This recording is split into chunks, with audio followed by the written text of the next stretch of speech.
vintage take to the race course, Spanaway Lake. We'd like to thank our class sponsor, the Hydroplane and Raceboat Museum. With us here is the vintage rep in APBA Region 10, Jim Olson. Jim, good afternoon, and I am so glad you're up here because your knowledge with these boats from the past are just phenomenal. Well, it's my pleasure to be here, and I love working with you and Brad. 2 years ago was great. We talked about a lot since then. And welcome back to the Northwest. It's great to have you here. You guys make this a lot of fun. As you see, the Hasty Humbug is coming on the course now. Steve Parker, his dad was part of the original Calypso group, and Steve is driving Don's Hasty Humbug, Don Kelson's boat. That boat sat for many, many years. It had never been in the water until a year ago. Oh my. And actually it dried out, and there's a few little issues with water that come along with that, but he's up and running, little Ford V860 in there. So this is your small class. This is the little boats. You've got some 4 cylinders, you've got 6 cylinder, you've got a 145, you've got a 136 hydro, two 136 hydros. We've got quite a conglomeration out here.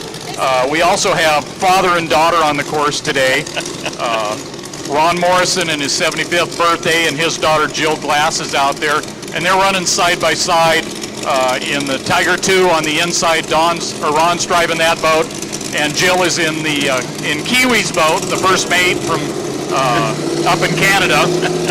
And actually, I was going to give you a bad time too. We got to get you and Kiwi together because with your accent and the way Kiwi talks, nobody will understand anything. We're going to have deciphering done, no doubt about it. The Kiwi comes up here. But Jim, the vintage boats here in APBA Region 10, which I love, are given a 4-minute period like the racers, and you will go 4 laps around, so you try to keep them side by side, which makes it very entertaining for the fans along the shoreline, kind of give them the effect of what it was like to race in yesteryear with that open cockpit. Well, that's exactly what it's like, and this I think back to 2 weeks ago in Pateros watching a couple of boats, and it took me back to being a kid watching the boats at Green Lake.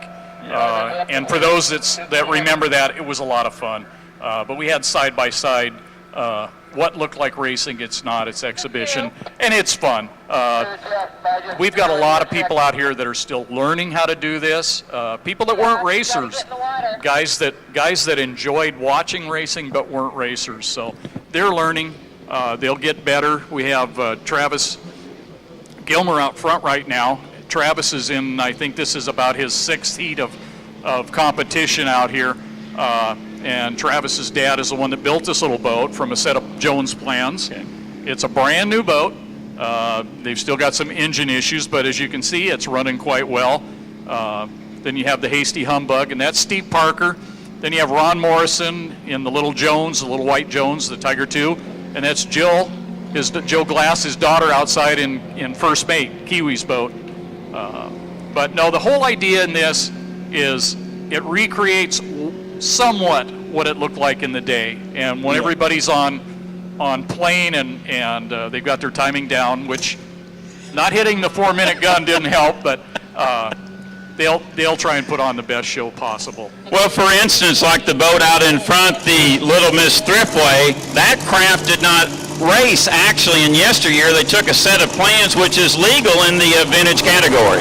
It is. It's in the spirit of vintage. Yeah. And people have to remember that. We don't always have the access to some of the motors that were available in the day. Unlimiteds are getting to an issue with that these days for the vintage Unlimiteds as well. But as long as we don't overpower it and you use your head and not your foot, you can get away with a little more power sometimes than they had originally, and reliability is a huge issue for all of us. But what brought about this replica Little Miss Thriftway? I think this is a neat idea. If you'd like to get involved in the sport, you can take plans from yesteryear and build a replica. I mean, it would be cool to see some little Hawaii Kais and Little Miss Well, there slow motions and everything out here. There's a bunch of ideas in the works, and I know that we have a fellow here in the Northwest that just got a set of Jones plans, and he will be building a boat that looks virtually identical to the Vitamilk that was actually a national champion, and that's Dale Burnison out of Eastern Washington. He's going to recreate the Country Girl.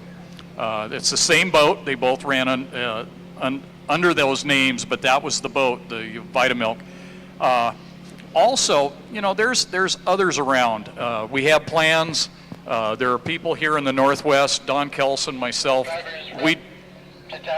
We do a lot of work with these guys. The Labrie family right now has about 4 boats that are going different stages at my shop, and will be going through my shop over the next year or so.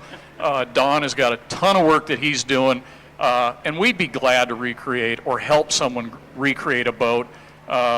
One of the thoughts that I had in mind was taking a set of prints like what you see there with the Vitamilk and building a boat a little bit bigger, stretching it out, but building a boat that looked like the Miss Seattle 2 to run as a 7-liter with the checkerboard tail. So that would be so cool to see something like that. And our Kiwi friend out here, that's the boat running like in the 3rd physical position right now. That's a nice restoration on that craft. Well, actually, it's not a restoration. Okay. That is a copy of a Lauterbach that was built down in Australia, actually.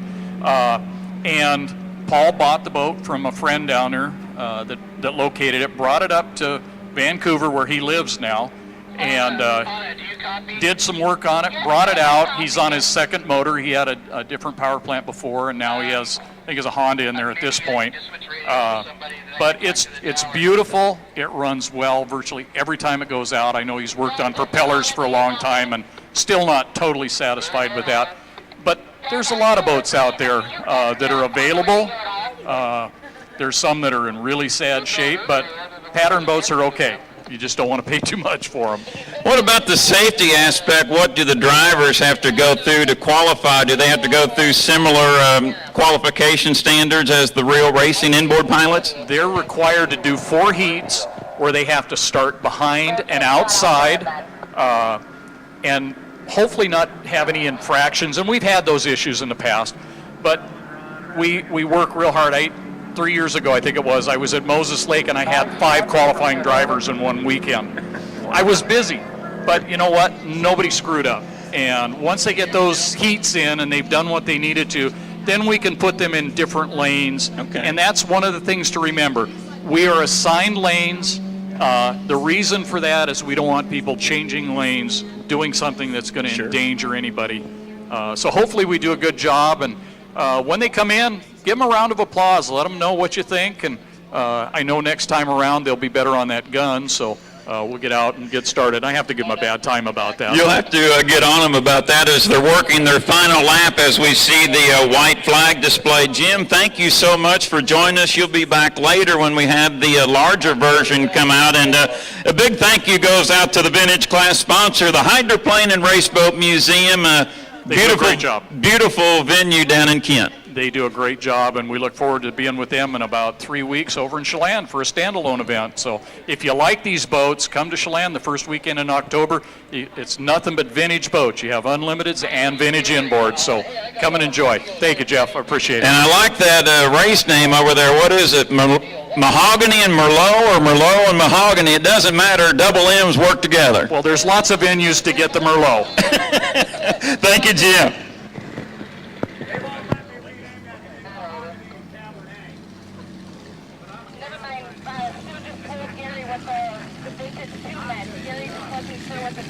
Those are all pit, the crane launching vintage, correct? No, the boats are down there. Vintage 2 and Vintage 3, I think they're mostly crane launch. And I'll let Gary know. Gary, do you copy that?